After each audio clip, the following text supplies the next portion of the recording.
Cet épisode a été traduit en français et les voix que vous entendez ne sont pas vraiment celles des orateurs qui y sont présentés.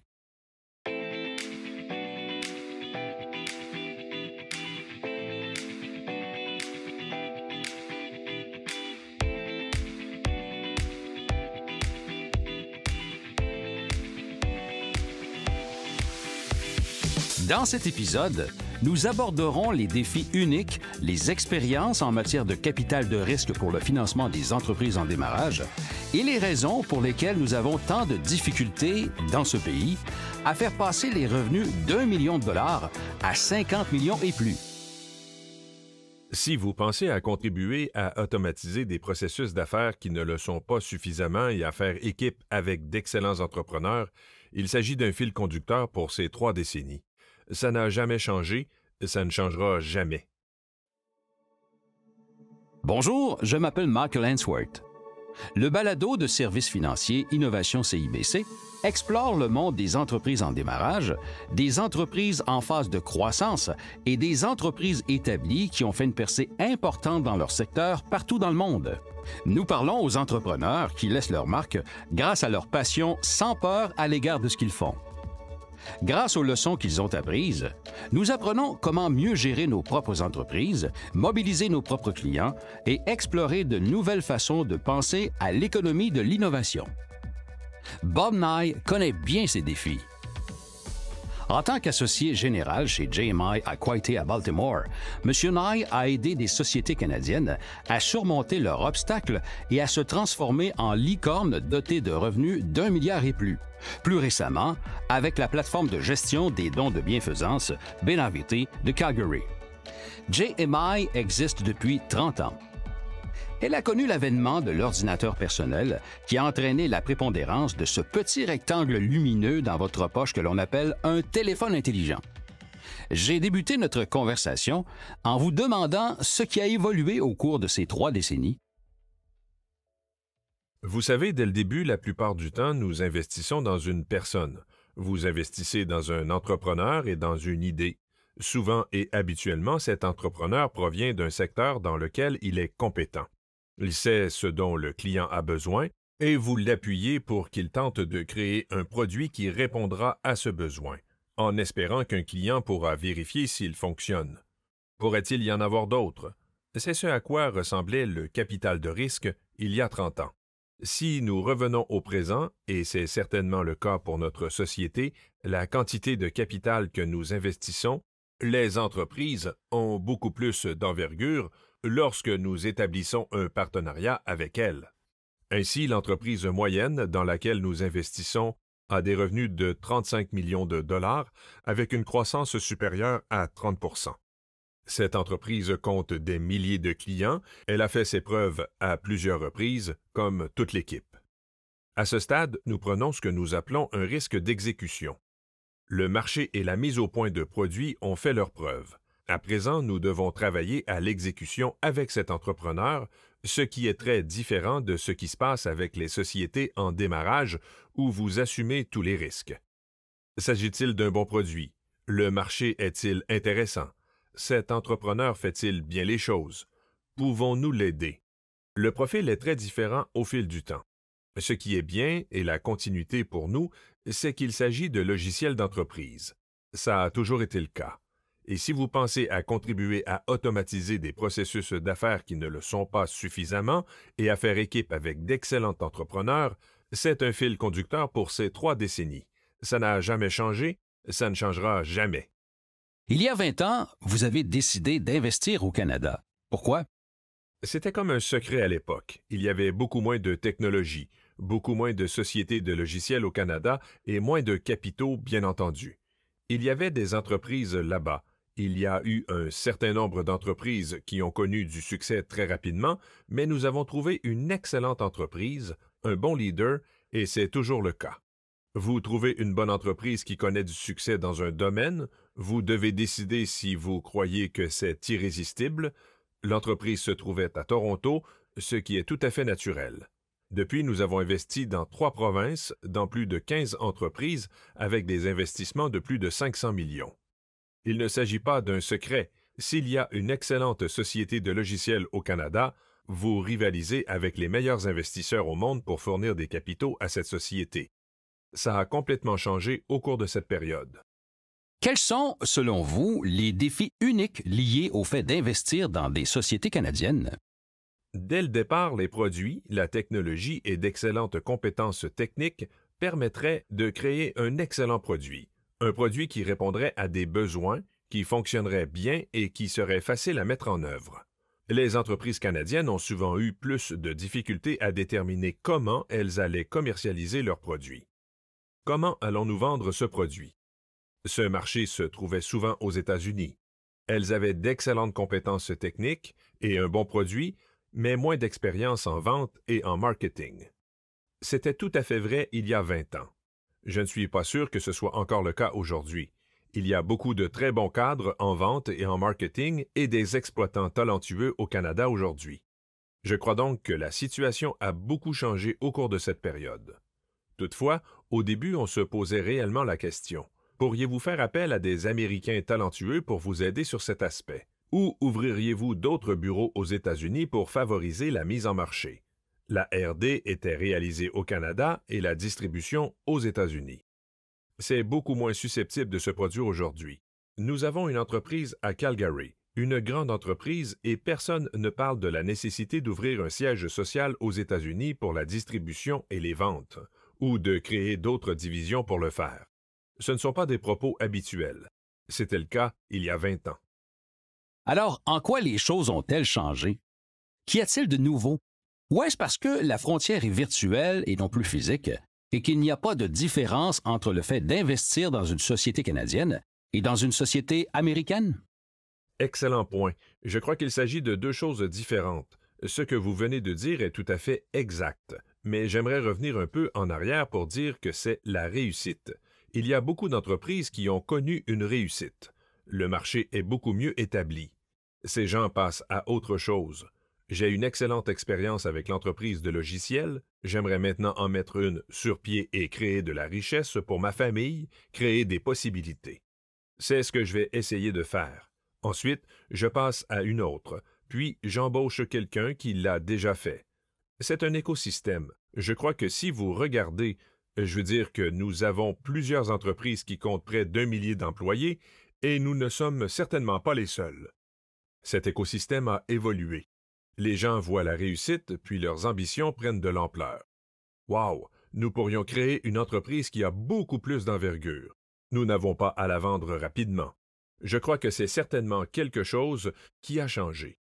Deuxièmement, vous avez parlé de la frontière virtuelle et vous savez, je voyage beaucoup au Canada. Évidemment, pendant la pandémie, ça n'a pas été le cas, mais quelqu'un de JMI se rend au Canada chaque semaine et nous avons hâte de revenir à ces déplacements. Je crois que c'est très fluide. Il n'y a pas vraiment de différence pour moi que je me rende à Boston ou à Toronto. Le temps de vol est identique. C'est le même processus et le même contexte culturel. Je comprends parfaitement qu'il y a des différences. Toutefois, en tant qu'homme d'affaires qui travaille en partenariat avec des entreprises et qui investit, je ne trouve pas cela difficile du tout. Je n'en entends pas vraiment parler, alors que ce serait le cas en Europe. Vous savez, s'il s'agit d'une société américaine et que vous investissez à Paris, vous serez beaucoup plus sensible à ces questions et vous pourriez bien faire les choses ou vous tromper. Lorsque nous sommes au Canada, c'est très fluide. Je considère que la frontière est virtuelle et je crois que ce sera de plus en plus le cas à présent. Nous sommes tous habitués à travailler à distance, c'est devenu beaucoup plus facile, je pense que ce sera positif pour le Canada. Aider une entreprise à devenir une licorne ou un narval, comme pourrait l'être l'équivalent au Canada, est difficile et certains défis uniques dans la mentalité canadienne font en sorte que c'est encore plus difficile. Par contre, récemment, Benavete de Calgary a réussi. Son chef de la direction a même annoncé cette étape importante à ses employés en portant un costume de licorne. Je crois que vous avez abordé le sujet et parlé de votre relation avec Benavete, une entreprise en démarrage de logiciels infonuagiques. Parlez-moi de cette relation. Quelle entreprise formidable! Nous sommes très fiers d'y avoir joué un petit rôle. Brian de Lottinville, le fondateur, est évidemment devenu un partenaire d'affaires et un grand ami. Je n'oublierai jamais comment ça s'est passé. J'étais en voyage en Floride à ce moment-là et nous cherchions à investir dans ce secteur. L'un de nos associés a appelé Brian. J'ai trouvé que ce qu'il faisait était très intéressant et il m'a dit « Ne vous en faites pas, un partenaire sera là pour le dîner demain. » Il m'a appelé et il m'a dit « Bonne nouvelle, j'ai trouvé. C'est une entreprise tout simplement formidable. Vous allez dîner ensemble, j'ai organisé une rencontre avec le fondateur et le chef de direction demain. Ce sera formidable. » Je lui ai dit « C'est génial. Où se trouve l'entreprise? » Il a répondu « À Calgary. » Je lui ai dit « Je suis en Floride. J'ignore si je pourrais me rendre à Calgary demain pour le dîner. » Et heureusement, j'y suis arrivé, parce que cette rencontre a été extrêmement importante pour nous. Nous avons rencontré Brian, qui a été un exploitant prospère à plusieurs reprises dans de nombreuses entreprises. Mais ce projet lui tenait vraiment à cœur. Lui et un certain nombre de ses cofondateurs ont bâti l'entreprise dans le but de tenter d'éliminer les irritants liés aux dons d'argent et de biens et au processus de microdons.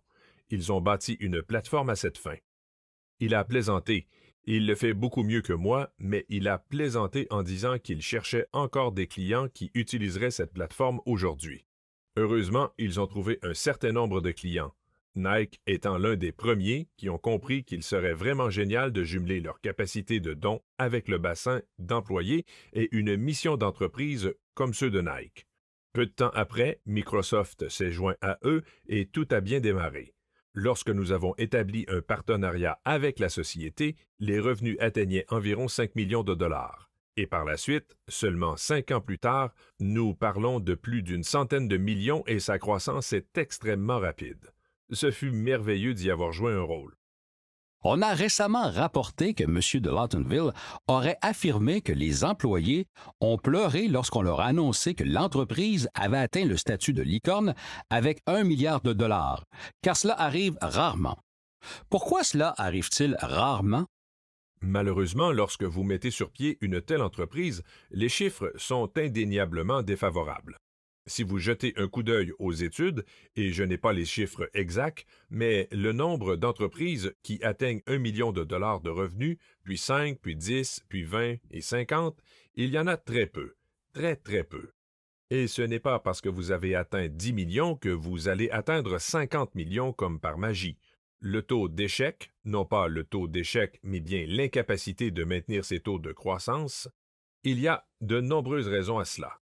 Parmi elles, mentionnons la taille du marché et la capacité d'expansion de l'entreprise. Vous devez être capable de faire croître votre équipe. Une personne peut créer un produit et l'offrir à quelques clients. Maintenant, je dois bâtir une entreprise de 100 personnes. C'est un ensemble de compétences très différents.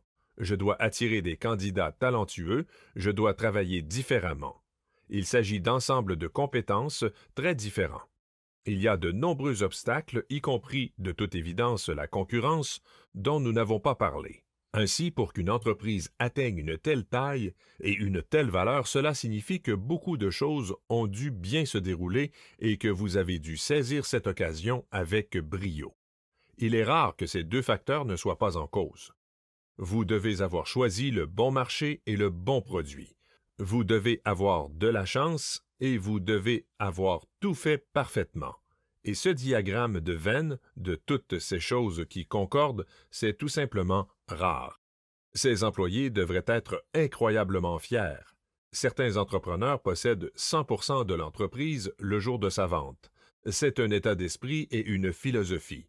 Toutefois, quand vous bâtissez ces entreprises en croissance, c'est tellement génial. Brian est une personne extrêmement généreuse, et le nombre de gens dont la vie a changé en raison du fait qu'ils sont des employés et des membres de l'équipe de Benevity est formidable.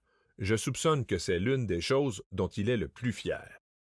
On dit souvent, toutefois, que les Canadiens excellent dans la création d'entreprises en démarrage, mais qu'ils échouent lors de l'expansion à l'échelle mondiale. Je crois bien que vous avez abordé l'un des problèmes, c'est-à-dire qu'il s'agit d'un ensemble de compétences différents pour une entreprise dont les revenus atteignent 1 million de dollars par rapport à 50 millions. Quelle est la solution? Ce n'est pas facile. Les compétences et les traits de caractère qui permettent à un entrepreneur de réussir au début peuvent être le contraire de celles qui lui permettent de réussir plus tard. Si vous dites que vous voulez fonder une entreprise, personne ne va vous dire que c'est une bonne idée. Personne ne va penser que c'est une bonne idée que de quitter un emploi bien payé, qui offre une stabilité et des avantages médicaux, puis d'hypothéquer votre maison et de travailler 20 heures par jour. C'est aller contre vents et marées. Il ne faut pas écouter les gens, il faut être dogmatique. Je dois réussir, je ne dois pas me laisser décourager. Il faut avoir une orientation client inébranlable. Vous devez tout faire ce que vous pouvez, être zélé pour faire réussir vos clients. Il faut tout faire pour assurer la réussite des premiers clients, pour qu'ils nous recommandent ensuite à d'autres clients. Vous devez aussi embaucher toutes les bonnes personnes que vous dénichez. Vous devez bâtir votre équipe avec des personnes talentueuses, intègres et travaillantes. Vous devez trouver une solution pour que les candidats se joignent à vous. Au fil du temps, votre entreprise prendra de l'expansion, commencera à avoir de vrais clients, commencera à avoir un bassin d'employés important. Vos compétences commenceront à changer. À ce moment, il faut écouter les personnes moins dogmatiques. Il faut écouter les autres, pas vous-même. Il faut observer les autres, pas vous-même. Il faut gérer les gens. Maintenant, toutes ces personnes veulent savoir quoi faire. Avant, il y avait seulement vous ou les gens qui vous accompagnaient. Instinctivement, ils savaient quoi faire. Maintenant, tous ces gens ont besoin de se faire guider. C'est très important à ce moment, alors que votre entreprise commence à se doter d'une orientation fonctionnelle. Au début, tout le monde faisait tout et tout le monde savait ce qu'il y avait à faire. Au fil du temps, vous avez organisé. Vous devez organiser les ventes, le marketing, la R&D, la réussite des clients et les finances pour donner à votre entreprise une orientation fonctionnelle. La réalité est que les fondateurs ne participent pas à toutes ces tâches. Ils ne peuvent pas s'occuper de tout à cette étape. La clé est de trouver d'excellents leaders fonctionnels. C'est délicat parce que ces personnes connaissent beaucoup mieux leurs fonctions que les fondateurs et les chefs de direction. Autrement, ils ne les embaucheraient pas. Ils doivent maintenant céder une certaine autorité.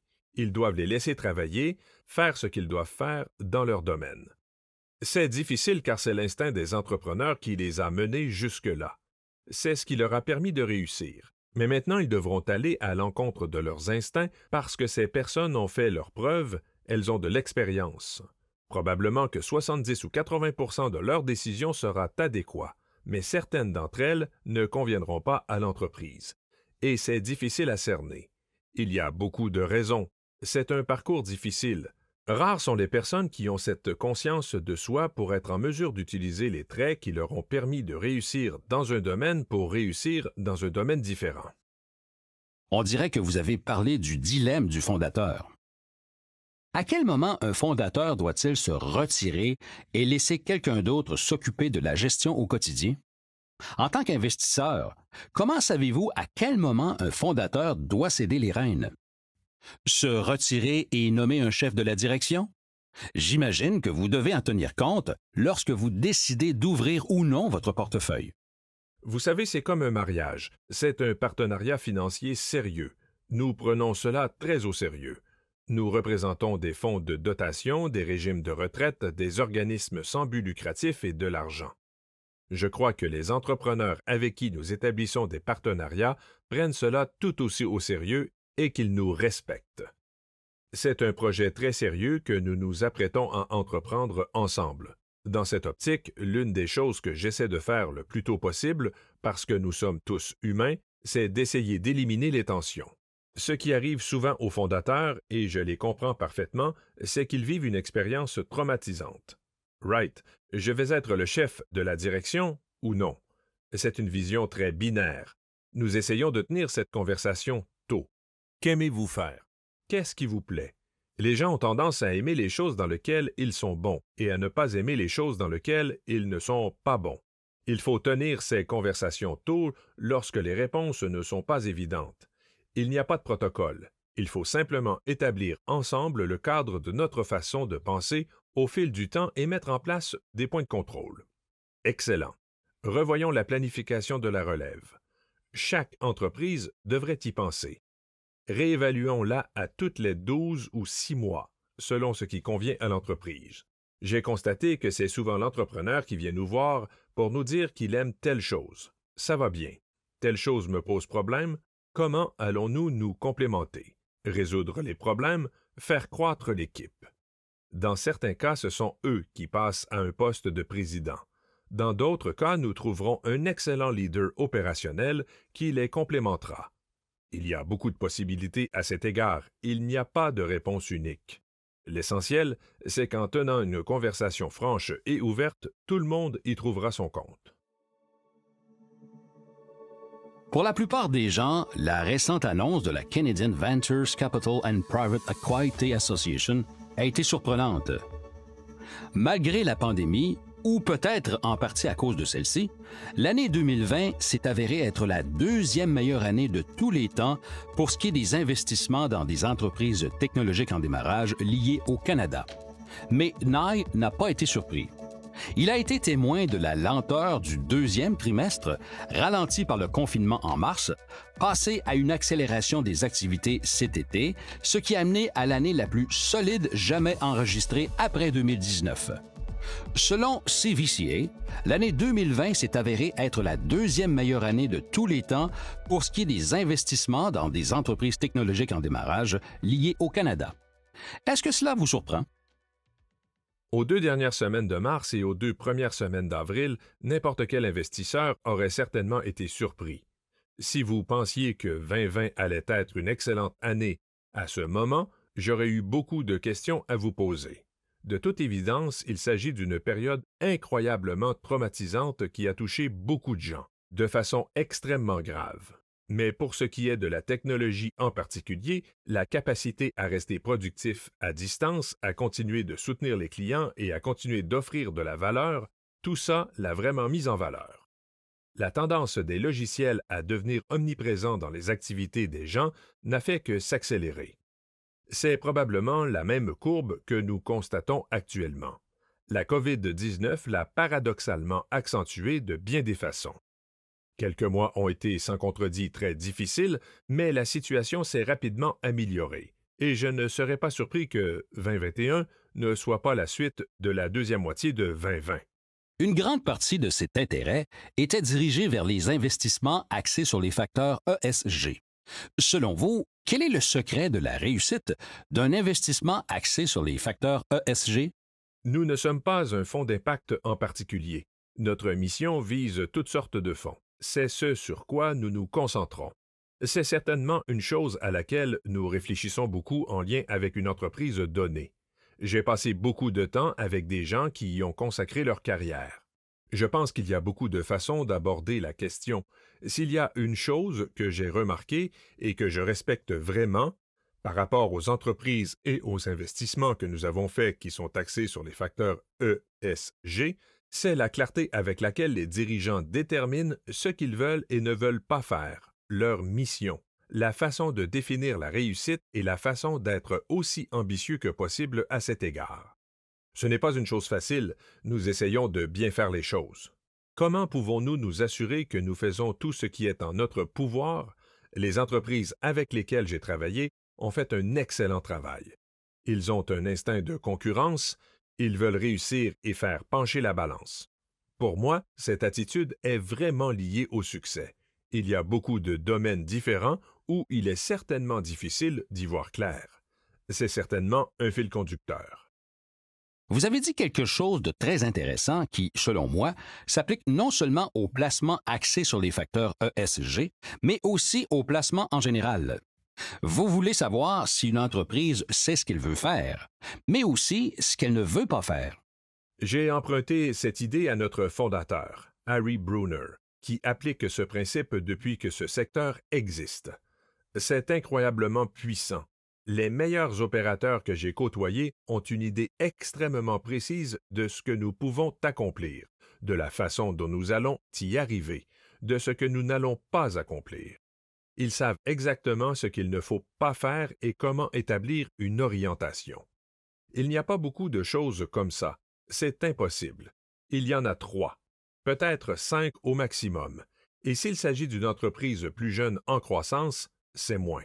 Il faut une capacité de gestion solide pour atteindre de nombreux objectifs. Je pense que c'est une bonne façon de ne pas se laisser distraire. Nous n'avons pas besoin d'un corps étudiant à gauche et d'un autre à droite. Right? C'est bien difficile pour les organisations. Une orientation. Lorsque je me lève le matin, je sais ce que j'ai à faire. Tout ça est fortement lié au succès. Très souvent, les entreprises avec lesquelles nous travaillons ne manquent pas d'idées, d'initiatives sur les produits, d'initiatives de marché ou d'idées de croissance. L'exercice consiste souvent à épurer. Parmi ces 12 idées formidables, quelles sont les 3 que nous allons mettre en œuvre?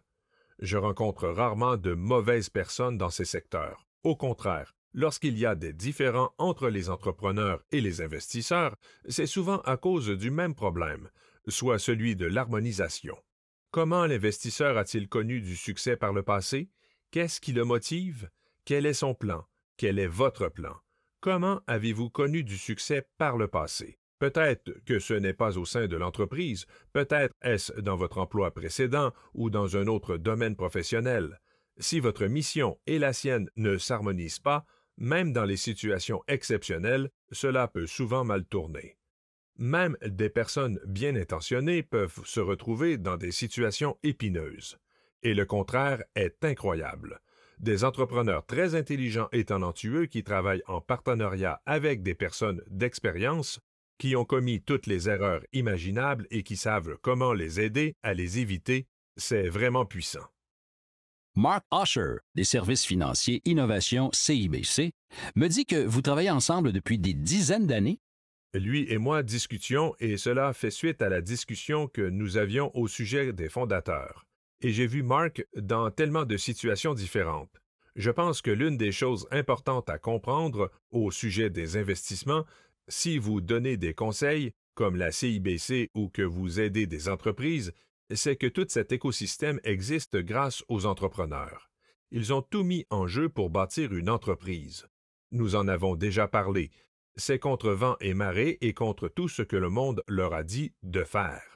Nous devons avoir un grand respect envers eux et nouer des relations, les comprendre et les apprécier, et savoir que tout ce qui suit, c'est-à-dire une excellente création d'emplois et de valeur pour les actionnaires, une création de richesse pour les générations à venir, les actionnaires, les caisses de retraite et les compagnies d'assurance, les familles et les investisseurs. Tout cela est possible parce qu'une personne a eu une idée, a trouvé comment aider un client, a trouvé comment répéter le processus, puis a trouvé comment créer un produit. Ils ont sacrifié beaucoup de choses et probablement hypothéqué leur maison en cours de route. C'est une chose pour laquelle nous devons avoir beaucoup de respect, et je pense que nous devons les traiter avec confiance et intégrité. Et je sais que Mark est d'accord à ce sujet et incarne cette vision. C'est l'une des raisons pour lesquelles nous aimons travailler avec la CIBC. C'est une très bonne chose que les investisseurs se souviennent toujours lorsqu'ils travaillent avec ce genre d'entreprise et qu'ils essaient d'avoir le privilège de travailler avec eux. Bob, ce fut un privilège d'avoir cette conversation. Merci beaucoup de votre temps. Ce fut un réel plaisir. Nous aimons parler du Canada. C'est une relation incroyable pour nous. J'attends avec impatience la réouverture de la frontière. Bob Nye est associé général chez JMI à Quaite à Baltimore. Vous écoutiez le balado de Services financiers Innovation CIBC, où nous apprenons les secrets de l'innovation, de l'économie et de la réussite des entrepreneurs qui ouvrent la voie à l'avenir. Si ce n'est pas déjà fait, je vous invite à vous abonner au balado dans Apple Podcast, à donner une note à l'émission et à nous dire ce que vous en avez pensé. Je m'appelle Michael Ainsworth et je vous remercie de votre attention.